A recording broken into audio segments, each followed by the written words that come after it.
আসসালামু আলাইকুম। থাম্বনেল দেখে যেটা চিন্তা করছেন যে পিনাকি কিভাবে অ্যাডভোকেট সাইফুল ইসলাম আলিফকে মারল, সেটা জানার আগে আপনাদেরকে একটু স্মরণ করিয়ে দেই। 2019 সালে ফেব্রুয়ারি বা মার্চ, এই সময়টাতে, আমার ঠিক স্মরণ নাই, আমি একটা করেছিলাম, একটা ইসকন নিয়ে একটা পর্ব করেছিলাম। সেই ইসকনের পর্বটাতে দেখানো হয়েছিল যে ইসকন যে একটা জঙ্গি সংগঠন এবং এরা একত্রিত হচ্ছে, সংঘবদ্ধ হচ্ছে এবং এদের মূল টার্গেট হচ্ছে একটা বিশাল গণহত্যা চালানো। এটার জন্য তাদের অর্থ, তাদের ট্রান্সপোর্টেশন সুবিধা, তাদের অস্ত্র, তাদের সব ধরনের সুযোগ সুবিধা, এবং তারা যেটা করছিল সরকারি অফিসগুলোতে বড় বড় পদে যারা আছে তাদেরকে তারা টাকা পয়সা দিয়ে, নারী দিয়ে এইভাবে হাতে নিচ্ছিল।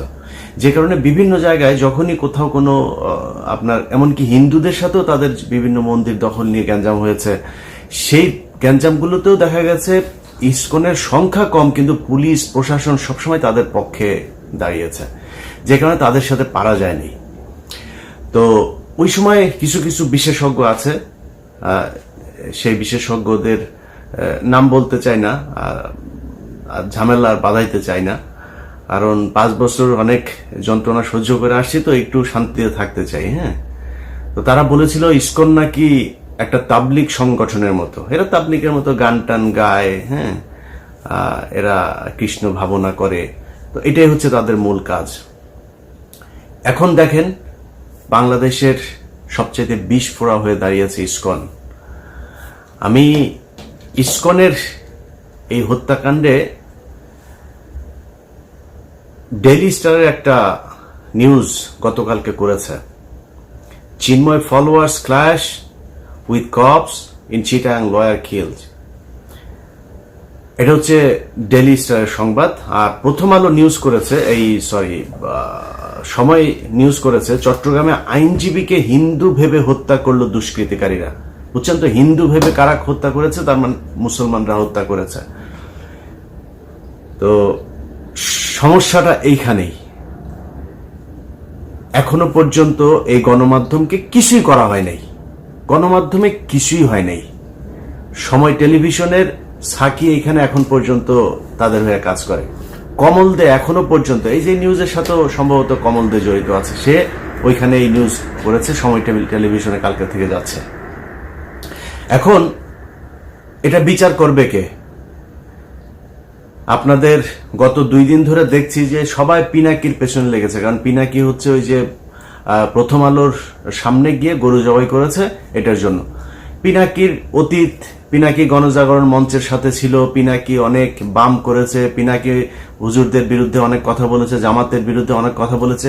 পিনাকির প্রতি আপনার ক্ষোভ থাকুক, সন্দেহ থাকুক, কোনো সমস্যা নাই, কিন্তু পিনাকি যেটা করেছে এই গেল 2-3 বছরে, পিনাকির যে অবদান এইটুকু আপনাকে স্বীকার করতে হবে।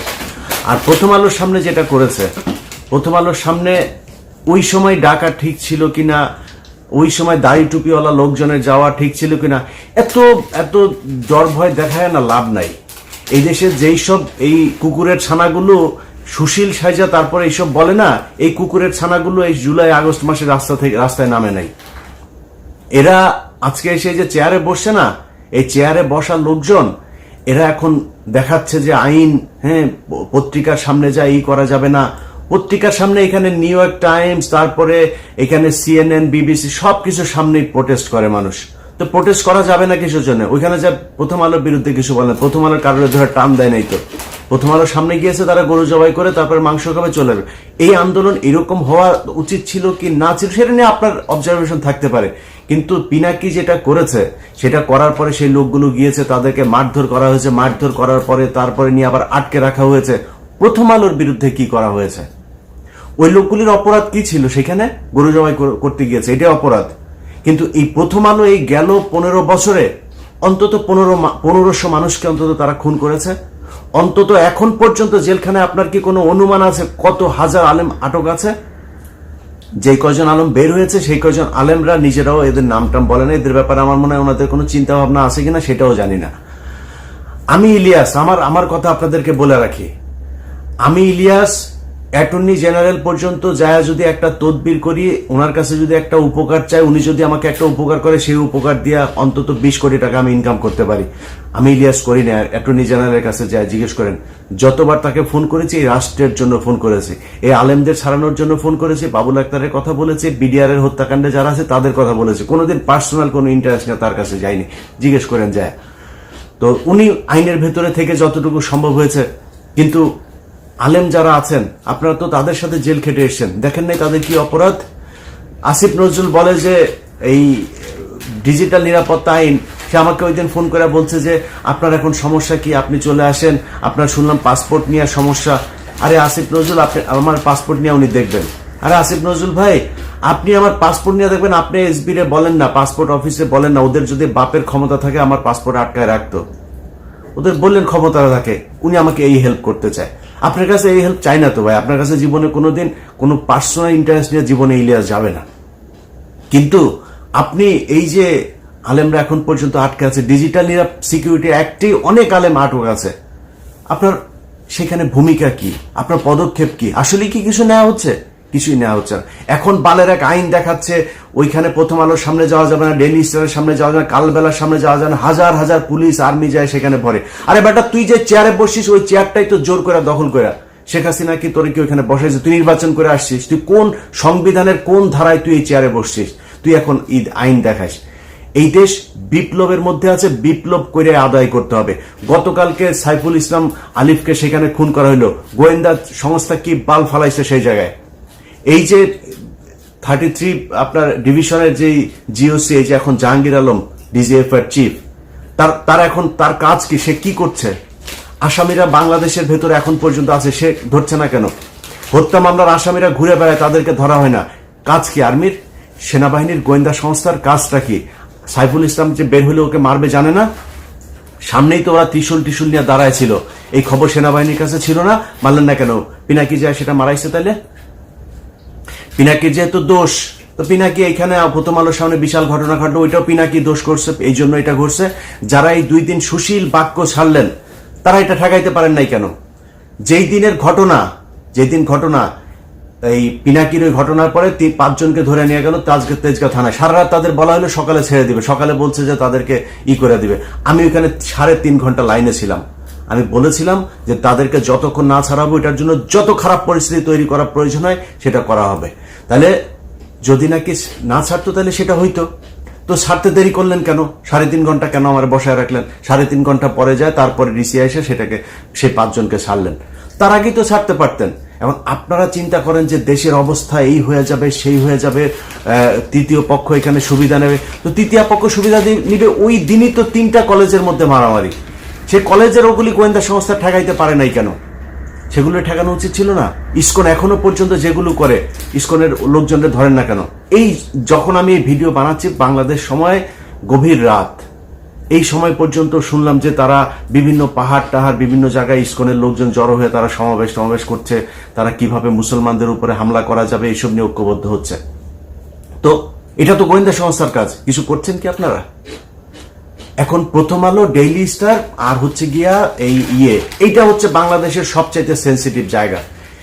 এই যে ডেইলি স্টারের যে সংবাদ, যে পুলিশ আর আইনজীবীদের এই ইসকনের নামও নেন, একটা জায়গায় ইসকনের নাম নেয়, ওই যে চিন্ময়ের নাম নিচ্ছে, চিন্ময়ের ফলোয়ার্সদের মধ্যে পুলিশের একটা সংঘর্ষ, সেখান থেকে একটা এই নিয়ে হাসপাতালে ভর্তি করেছে। হাসপাতালে ভর্তি করার পরে তারপরে ডাক্তার তাকে কর্তব্যরত ফিজিশিয়ানস তাকে আপনার প্রোনাউন্স করছে যে হি ইজ ডেড।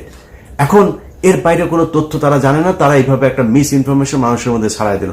এটা তাদের সূক্ষ্মভাবে এইভাবে গত 15 বছর করেছে, এখনো করবে, সামনেও করবে। এদেরকে সুযোগ দেয়া যাবে না। যে যত বালের আইন মাইন যত বালচাল শিখান, কোনো সমস্যা নেই। ডেইলি স্টার, প্রথম আলো, আপনার এলাকায় যারা কিনা এদের এই যে পত্রিকার দেয় না, এদেরকে বলতে হবে এটা আমার মত প্রকাশের স্বাধীনতা। প্রথম আলো, ডেইলি স্টার যেমন মত প্রকাশ করে না, আমার মত প্রকাশের স্বাধীনতা। যে এরা হচ্ছে গিয়া অন্য দেশের এজেন্ট, এরা পত্রিকা না। ডেইলি স্টার, প্রথম আলো এই দেশের দুষ্কৃতিকারী, তারা দেশদ্রোহী, তারা পত্রিকা না, পত্রিকা সাংবাদিক না, এদের পত্রিকা সাংবাদিক টেলিভিশন। আপনি যিনি দিনাজপুরে বসে আছেন চট্টগ্রামের ঘটনার জন্য আপনার খারাপ লাগছে না? যিনি চুয়াডাঙ্গায় আছেন খারাপ লাগে না? জামালপুর আছেন খারাপ লাগে না? কুমিল্লায় আছেন খারাপ লাগে না? ব্রাহ্মণবাড়ি আছে খারাপ লাগে না? আপনি ওইটার জবাব নিতে চান, ওইটার প্রতিশোধ নিতে চান, আপনার এলাকায় বসে আপনি প্রতিশোধ নেবেন। প্রথম আলো, ডেইলি স্টার, কালবেলা এরা কোনো পত্রিকা না, এরা এই দেশের দুষ্কৃতিকারী। বিপ্লব চলছে, বিপ্লবের মাধ্যমে সেটাকে মোকাবেলা করতে হবে। আইনগতভাবে যদি মোকাবেলা করতো তাহলে সরকার এতদিনে করতো, কোনো কিছুই করে নাই। এবং প্রথম আলো, ডেইলি স্টার তার লোকজন সব ইউনুস সরকারের পিছনে আশপাশে বসায় রাখছে। ডক্টর মোহাম্মদ ইউনুস তো কাউকে চেনেও না ঠিক মতো। তো উনি মনে করছেন ভালো মানুষ, উনি মনে করছেন ও এই দক্ষ মানুষ, পড়াশোনা করেছে, ভালো বোধহয় ইয়ে করবে। কিন্তু এই যে পড়াশোনার পাশাপাশি যে সে যে প্রথম আলোতে কোচিং করেছে, এই দিল্লিতে গিয়ে কোচিং করেছে, সেটা তো আর ডক্টর মোহাম্মদ ইউনুস জানে না। তো তাদেরকে নিয়ে বসায় রেখেছে, তারা তাদের মতো করে কাজ করছে। অতএব আইনগতভাবে প্রথম আলো, ডেইলি স্টার এদের বিরুদ্ধে এরা কিছু করবে না। আমি একটা ডকুমেন্টারি তৈরি করলাম, সব দেখাইলাম সেইখানে, তারপরে ওইটার পক্ষে কোনো ব্যবস্থা তো নাই। ও বা ওনারা উপরের লেভেলে সবাই বসে বসে প্রথম আলোর পক্ষে করে আপনার ফেসবুকে পোস্ট করে, মানে আমার নিয়েও কিছু বলে না, ডকুমেন্ট নিয়েও কিছু বলে না, প্রথম আলোর পক্ষে পোস্ট করে। এই যেটার জন্য এই যে গেল কয়দিন ধরে আপনার এই 2 দিন আগেও ধরেন এই যে স্বামীর সাথে যেটা হইলো আমার, সে এখানে পোস্ট করেছে আরেক, মানে ওরা ইসকন নিয়ে এর আগেই করেছে। এই গ্রুপ, এই যে শাহেদ আলম, তসলিম এই যে গ্রুপটা আছে না, এরা ইসকনের পক্ষে এসে তারপরে দিল। তসলিম তোর না ইসকন না বলছিলি যে তুই এরা নাকি খুব করে আপনার তোর ওই যে মানে খুব নিরীহ টাইপের ধর্ম পালন করে, তুই বিশাল আকারে এক বিশ্লেষণ করছিলি। আমি বলছিলাম যে ওরা সরকারি কর্মচারীদেরকে টাকা দেওয়া কিনছে এবং এইভাবে বিভিন্ন জায়গায় লোকজন বাড়াচ্ছে। সেটা ঘটলো আজকে ঘটেছে। অতএব তুই সেদিন ঠিক ছিলি না, আমি ঠিক ছিলাম। এইভাবে আপনার বিভিন্ন সময় এই তথ্য সন্ত্রাসের মাধ্যমে এইসব সাংবাদিক পরিচয় দিয়ে, সংবাদপত্র পরিচয় দিয়ে, এইসব পরিচয় দিয়ে এটা চলতেই থাকবে। অথবা আপনাদের কাছে অনুরোধ, আপনার এলাকায় যে এই প্রথম আলো, ডেইলি স্টার, দিল্লির যে আছে, এদেরকে যারা নিয়ে যাবে তাদেরকে আপনাদের মত প্রকাশের স্বাধীনতা প্রকাশ করতে হবে তাদের সামনে গিয়া। এই সাইকেলে করে, মোটর সাইকেলে করে আপনার বাড়িতে গিয়ে পত্রিকা দিয়ে আসে না, যারা কিনা ওইখানে এজেন্ট আছে না, তাদের কাছে যে আপনাদের মত প্রকাশের স্বাধীনতা প্রকাশ করতে হবে, যা বলার সেটা বুঝা নিয়ে। অতএব এখন এই সাইফুল ইসলাম আলিফের যে হত্যাকাণ্ড, এই হত্যাকাণ্ড নিয়ে আসলে মানে প্রথম আলো, ডেইলি স্টার সহ এই যে এই পত্রিকায় সুশীল মার্কা যারা বসে আছে না, এখানে ভাই সবই ভাই বেশিরভাগই ওদের লোকজন। সো আপনারা এখন হয়তো একটা পরিস্থিতির কারণে একটু চুপ হয়ে আছে, তারপরে সবল দিচ্ছে, মাঝে মধ্যে ফোঁস করে উঠছে। এই ডেইলি স্টার, এইটা হচ্ছে তার আর একটা প্রমাণ। তো আমরা কিছু বলার নাই, এই দেশে মুসলমানরা এখন সংখ্যালঘু। আমরা মানে এমন একটা অবস্থায় আছি, আসলে মানে এই দেশে আমাদের থাকাটা খুব কষ্টকর হয়ে যাবে, খুব ঝুঁকিপূর্ণ একটা জায়গার মধ্যে আছে। কারণ ওরা সবাই চায় এই দেশটা ভারত নিয়ে নেক, ভারতের সাথে মার্চ করুক। এই হিন্দুদের সাথে আবার বুদ্ধিজীবীরা, সুশীলরা, এখন যারা সরকারে বসেছে, এদের ভেতরেও মানে আমার মনে হয় ডক্টর মোহাম্মদ ইউনুস বাদে এখানে যারা আছে প্রায় সব কয়টাই এইটাই চায়। তো এটা চাইলে আমরা এটা করে এটার কেমনে কি করব বলেন? কিছু করার আছে, করণীয় আছে আমাদের? কিছুই করণীয় নাই। তো যার যা করার, যে যেভাবে চিন্তা করেন, সংঘবদ্ধ থাকেন। ছাত্রদল, ছাত্র শিবির, আপনাদেরকে বলবো ভাই, আপনারা সবাই তো বিক্রি হয়ে যান নাই, আপনাদেরকে বলবো যে আপনারা এই বিষয়গুলো নিয়ে সিরিয়াসলি চিন্তা করেন ভাই। এখন ক্ষমতায় আসা, তারপরে হচ্ছে গিয়ে চাঁদাবাজি করা, ধান্দাবাজি করা, নিজের চিন্তা করা, ভাই দেশটার আগে বাঁচাইতে হবে। এই দেশটার জন্য যদি প্রয়োজন হয়, আবারও বলে নিচ্ছি, এখন তো আমার দেশে গেলে সমস্যা নাই, যদি প্রয়োজনে আপনারা যদি সেরকম কোনো পরিস্থিতি মনে করেন যে দেশে হচ্ছে, ভারতের সাথে যুদ্ধ করতে হবে, আমি আপনাদেরকে কথা দিলাম, আমি ইলিয়াস হোসেন ফার্স্ট পার্সন বুকে গুলি নেওয়ার জন্য দেশে ফিরে আসবো ইনশাল্লাহ। কোনো সুবিধা নেওয়ার জন্য আসবো না। যদি গুলি নেওয়ার সেই পরিস্থিতি তৈরি হয়, ইনশাল্লাহ প্লেনে চড়বো। অতএব আপনাদের কাছে অনুরোধ, রাজনীতি করেন, যা করেন, যেইভাবে করেন, ভাই দেশটা খুব সমস্যার ভেতরে আছে। এই দেশের বিপ্লবটা শেষ হয় এবং অনেক কিছু এখন পর্যন্ত করতে হবে, সেটা বিপ্লবের মাধ্যমে। আপনাদেরকে এর আগের বার বলেছি যে এই যে আপনার ছায়ানট, তারপরে উদিচি, এগুলো আছে না, এরা এই যে শিল্পকলা একাডেমির করে দখল করে রাখছে। আমি জানি না সেটার অবস্থা কি। আপনাদের কাছে অনুরোধ ভাই, এই যে কলরব আছেন, সাইমন শিল্প গোষ্ঠী আছেন, আরো অনেক জামাত শিবিরের অনেক প্রতিষ্ঠান আছে, কওমিদের অনেক প্রতিষ্ঠান আছে, আপনারা যায় সেগুলো ভাই দখল করবেন।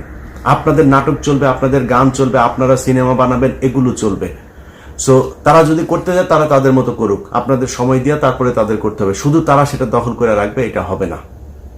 বিপ্লবের অনেক কিছু ভাই দখল করে নিতে হবে। এখনো পর্যন্ত আইনগতভাবে এই সুশীলদের হাতে নিবেন। এই সুশীল কুকুরের ছানারা, এরা জীবনে আপনাদের কথা বলবে না, আমাদের কথা বলবে না।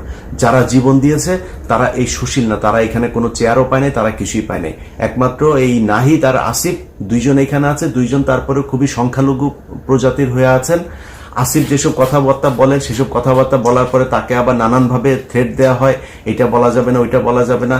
নাহিদ তো এমনি চুপচাপ থাকে, একটু যেটুকুই করতে চায় সেইটুকুও মনে করেন তাকে বাধা দেওয়া হয়, এই দোষ ওই দোষ নানান কিছু করে তাদেরকেও কোণঠাসা করার চেষ্টা করা হচ্ছে।